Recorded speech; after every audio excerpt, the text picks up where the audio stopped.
You're listening to the Catholic Accent Podcast. We discuss the acts that Jesus performed that stunned his disciples. Great to be back, Jordan. You don't know us by now, you're never getting to know us. I'm Jordan Waco here with Father Hamilton and Father Pujol. And we're both stunned. Okay, hit it. Today's topic is Stephen gets stoned. Now, Jordan, remember that's in the biblical sense. Right. But Stephen is one of the 7 deacons ordained by the apostles and begins to preach the name of Jesus. And he's such a good preacher that the Acts of the Apostles tell us that Stephen was filled with grace and power and was working great wonders and signs among the people. In other words, he spoke with such boldness that the people responded with rocks. I know. Imagine on a Sunday we're preaching and someone's like, this is the best homily ever. And then you get stoned to death. That's like George W. Bush when they threw that shoe at him. Remember? But he dodged it. He had those reflexes so many shows shows did a reenactment of that, really where they throw a pie or something at a speaker. But yeah, so if you guys want to expand upon that a little bit. Saint Stephen. What's this one where the Sanhedrin, Jordan. Sanhedrin. They're one of the groups of the Jewish authorities at the time, They're like the Pharisees magisterium of the Jews. Yeah. Okay, so See, we just taught him a new word. the Sanhedrin, episodes. the Sanhedrin saw that his face was like the face of an angel. Can you guys tell me, who was Stephen? What's his backstory? Yeah, so Stephen, we just heard about it as the church continues to grow in their need. So Stephen's one of the 7 that is then ordained a deacon to go and take care of especially the needs of the early church and the poor and the outcast and the goods, the physical, tangible goods of the church. But also, as you mentioned, he's preaching. And so Stephen is learning from the apostles how to preach and what we talked about before with charisma. And he's really convicting those that are listening to him. There's others that come up and try to challenge him, but he has too much wisdom and wit and ability as he's spurred on by the Holy Spirit. And so eventually he's hauled in before the Sanhedrin.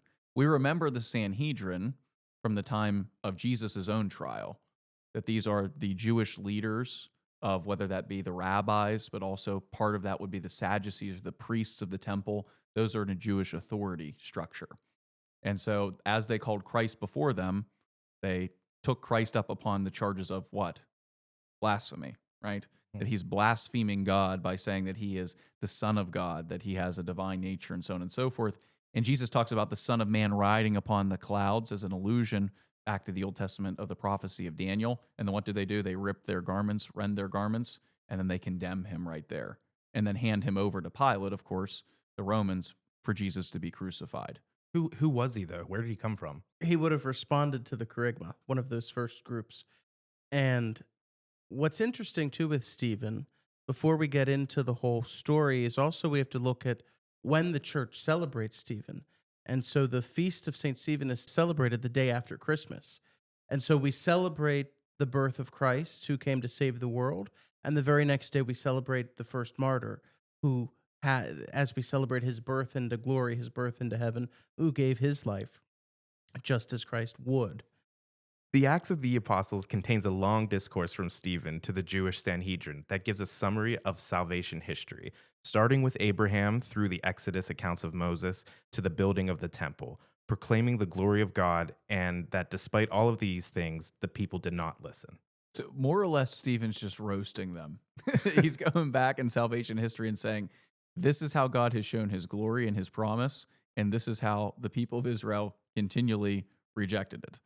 Time of even before Israel, Abraham, down through Moses, especially Moses in the desert. And at the end of all of this salvation history, the building of the temple and the people not noticing the glory of God, which is manifest in Jesus' coming as the Messiah and the one that they should believe in, he talks about the people there being stiff-necked people, right, which is a direct allusion back to Moses. And the entire irony of that is they are charging Stephen, the Sanhedrin is charging Stephen with blaspheming against God and against Moses, whereas really Stephen's upholding the tradition that Moses himself challenged the people because they didn't accept the fullness of the revelation of God. And Stephen's reminding the people that Christ came for the Jewish people first, for the chosen people. And we see that even early on with the disciples. They discuss, do we preach to the Gentiles? Do we go out and bring the Gentiles in? And yes, they do. Because even the ones who Christ came for first, rejected him. And so Stephen is reminding the people of that, which is a terrible reality. But again, it goes back to one of our former episodes where we talk about the need to challenge others and to speak the truth. And Stephen was not afraid to do so. Picking up on what you say, the full quote Stephen calls them is stiff-necked people who are uncircumcised in heart and ears, just like their ancestors. Why does he say that to them? Like, he has to realize that this is going to be a bad idea. He's saying to them, too, that they have an outward sign of following God, circumcision, which is from the Old Testament and the Levitical laws. But what circumcision was always about is not just an outward show of faith, but an interior conversion. This is where we're getting back to that charisma, that they're stiff-necked, they're not willing to turn, to change, to look to anything else as God's trying to lead them, and that they're not circumcising their hearts, giving all of themselves to God. Opening your heart, opening your ears to be able to listen and realize that what you've done is because you're so closed off, they've missed the point, they've missed the message. And it's not simply just about following the laws of the Old Testament, but it's about hearing the law of love and then acting upon it. And so Stephen recognizes that in himself because he was in that situation not that long before he's preaching. And he just was such a truth giver that he wanted to tell them. Yeah, very convicted. I mean, you don't have to be the most eloquent speaker sometimes, but with conviction. As we know from this podcast. Yeah. No offense, Father Chris. I know. Yeah. Thanks, Sean. I appreciate it. I'm too busy writing Father's homilies. We're throwing stones, but it's okay. They don't hurt too bad. Yeah. Topical. Yeah. You know, there's a great painting of St. Stephen, and he's in his dalmatic, and it's stained with blood, right? So it's obviously showing the viewer that he was a deacon, he was martyred. But what's interesting is there's a pile of stones at his feet, but at the top of the pile of stones, there's this one stone that looks odd, and that stone is actually a loaf of bread. And so it's a tie between the charity of the office of the deacon, bringing food to the poor, but also the fact that he had the strength of the Eucharist in his life to be able to proclaim and to be able to say what needed to be said. And so, and in that, he never took off his diaconal vesture, his diaconal garments of service. And so it's reminding us that when we step into these roles, when the Lord puts us in these roles, and even as lay people, we have clear roles in the church. Each one of us are called to spread the gospel.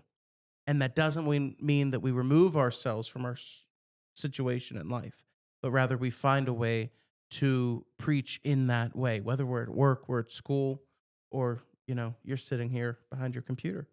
I can't help but thinking with all that pile of stones and so forth, and as we envision this as happening in the Acts of the Apostles, from earlier in Jesus' life, Palm Sunday, whenever he goes into Jerusalem triumphantly, they're laying palms down before him, and the Pharisees and the different leaders of the Jewish people come up and say, rebuke your disciples for all of this show and fanfare and so forth. And Jesus essentially says, if they don't cry out, the stones will.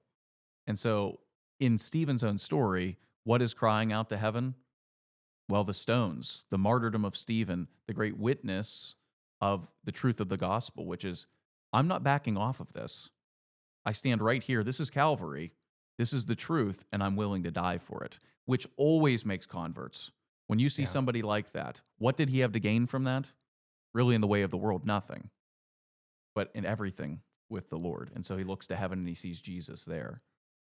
Getting stoned to death is pretty brutal. Pretty brutal. It's hard to imagine, but and they didn't use massive stones. They would use smaller stones so that it would be dragged out, because you don't want to knock the person unconscious quickly, right? Because it ruins the fun. It will. And so you would use smaller stones that then would break bones little by little until you collapsed, and then they would continue to pound you with them, and eventually then you would succumb to those injuries. Father Andrew had said that martyrdom means to witness. And so these first witnesses of the faith remind us of what we're called to do. And it doesn't mean that each one of us are going to be martyred in this bloody manner, but the church has that great phrase of white martyrdom versus red martyrdom. Red meaning you're Blood. giving your actually blood and your entire life. But each one of us have moments of martyrdom, white martyrdom, little things that we can offer to God, right? Our school teachers would always say, offer it up. Just like these new chairs, we said, got to offer it up. There's pains. But what does that mean? It means that Nobody's gonna know what we're talking No, about. not at all. Not at all. They're complaining about our new chairs. They're uncomfortable. We're really offering it up, we're saving souls. But the You could keep going. I just was. Oh, I forgot. No. white martyrdom. One of the ways in which in the modern culture white martyrdom is a reality is losing reputation. For example, whenever I kind of came back to my own faith from being agnostic and then accepting Catholicism again and then deciding to go off to be a priest, a lot of the people that were around me that were my friends, we had different values, and I lost a reputation for who I was and they wanted me to be for what I was going to do. It's not easy to follow Christ in the midst of the world today. To say, well, I'm going to live this disciplined life of a disciple, or I'm giving up maybe some of the goods of this world or what people think are the goods of this world to live for the next. Mhm. And so your reputation can be harmed by that, but that's a small white martyrdom that we're called to do, even as we have to go along with other agendas of the world that don't fit our Christian teaching and practice. So that kind of tells us, what Stephen's witness teaches us. But how can we be like Stephen, the first martyr? First, in service. That Stephen was only able to be a martyr and give up his life in that way by continued discipline of lowering himself in service, of saying, my life is not my own. You don't just become a martyr one day and it's there. You have to be prepared for that. And so he already was dying to himself daily, and so that when his life was demanded of him that day, He could say yes. he was ready to say yes.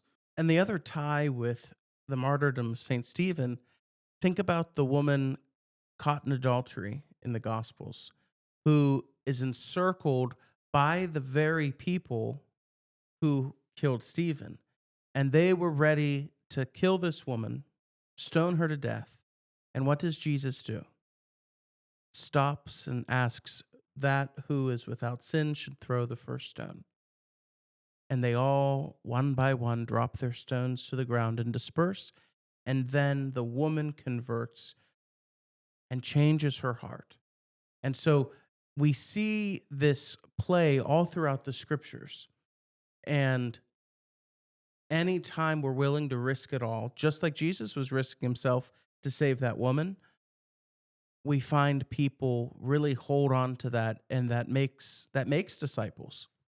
And very beautifully, Stephen loves his enemies in a way in which that he preaches the good news and the truth. Because loving your enemy is actually willing their good eternally. That's what it means to love. Love's a very confused world in the modern day.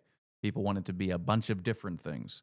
But in essence, what love means is to will the good of the other eternally, even sometimes at my own physical expense, laying down your life for those that you love.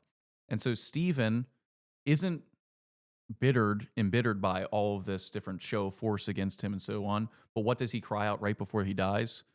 Essentially, for them to be forgiven, that they don't know, which is a direct allusion back to Jesus himself on the cross when he looks down, not in condemnation, but he looks down in mercy and says, Father, forgive them, for they know not what they do. So Stephen, in his death, takes on the very image of Christ. That's that whole story. Condemned by the Sanhedrin, telling the truth, not backing off of it, and then even forgiving in the midst of persecution. And so he lays out as the first martyr the exact witness that all of the martyrs after him should have. And the blood of the martyrs is the seed of the church. And so we see after Stephen in the Acts of the Apostles a continued growth. Even one of their greatest preachers, one of the greatest servants of the early church is killed, and it doesn't thwart the growth of the gospel in the church, but actually accelerates it more and more. And makes it stronger. Thanks for listening to the Catholic Accent Podcast. Don't forget to follow, like, and subscribe to our show. You see in great stained glass windows, especially throughout like the Gothic stylization, that you'll see different images of the saints, but especially the martyrs, and they'll have something with them signifying the way that they died. So Stephen would be often depicted then with stones around him as a sign of his martyrdom. Say, St. Catherine of Alexandria, she died by a spiked wheel, right? And it's always by her leg. And so the martyrs, the signs of their torment in this life become badges of honor and accolades into the next. And so it's something very interesting to contemplate. What would we be depicted with? Them up there. Each other's thorn. What? Why are you looking at me? Yeah, so there he is. All right, so we're done. Okay. Episode 5.